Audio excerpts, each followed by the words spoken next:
have to make a choice. And as dope as that one bongo sounds, you're gonna have to cut it if you want that vocal to play there.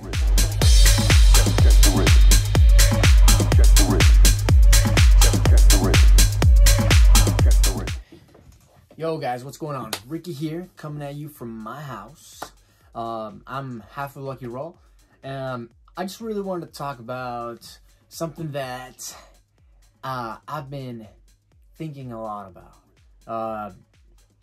about creating huge wide mixes, and this whole concept of like, how do these producers create these huge spaces in the mix?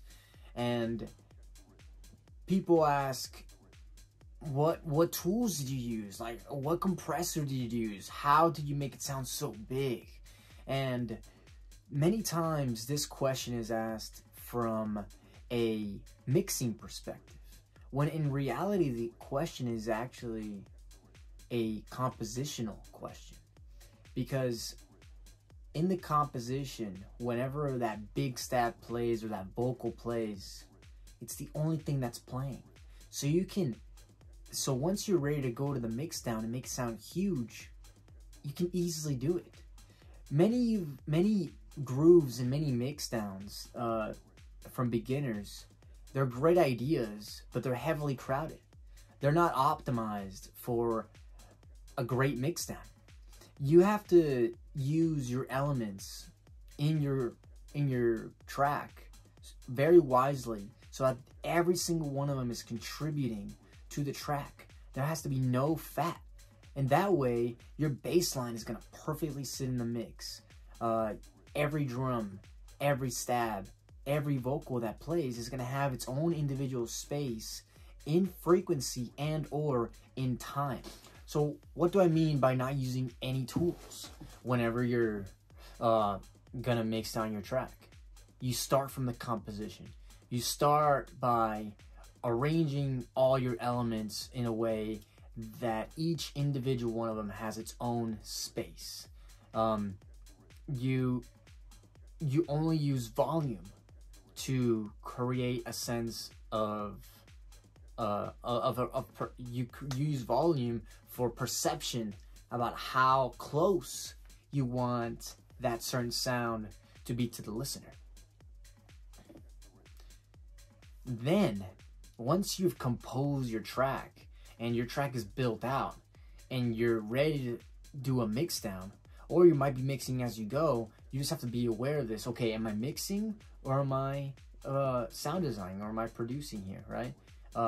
Yes, there's a gray area, but you as the artist have to be aware of what you're doing.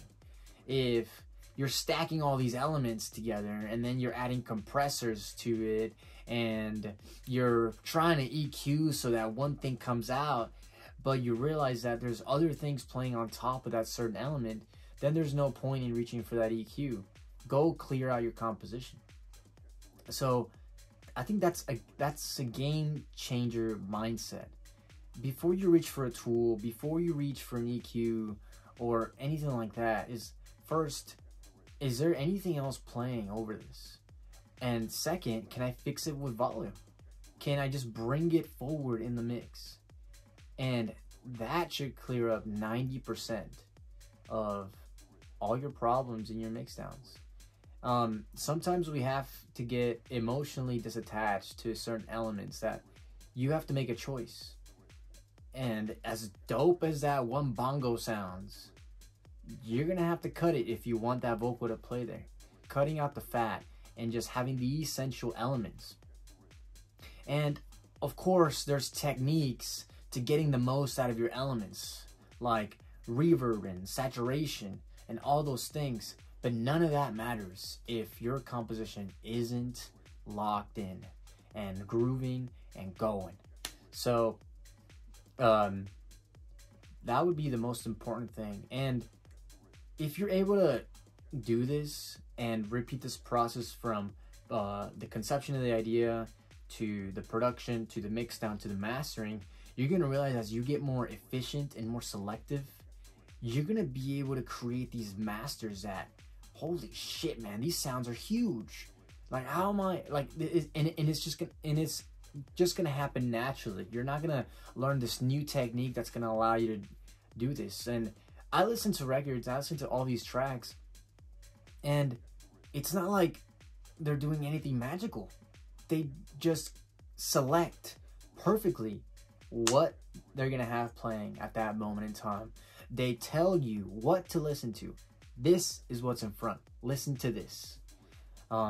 So it's almost like a magician, right? The groove's playing, the groove's repetitive, right? But then you have this one, boom, this one sound that you haven't heard before, and your attention deviates to that.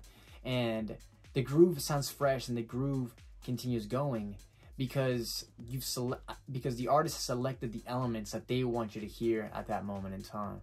So before you start mixing down, and before you start asking, how do I make my mixes louder? Think about the composition.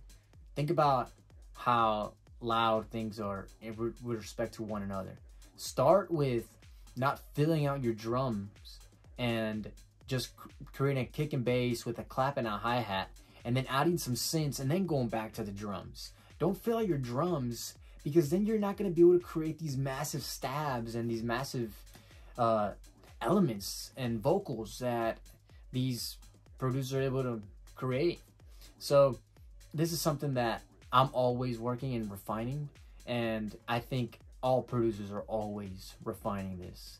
How do I get these mixes to groove more?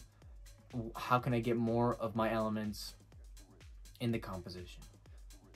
Not in the mixdown, not in the mastering, because that just doesn't even make sense. Composition, baby. Hope your tracks are grooving and rocking. This is Lucky Roll. If you found this video helpful and it gave you a good perspective on the mindset of a mixdown, then hit the like button and share it with your producer friends.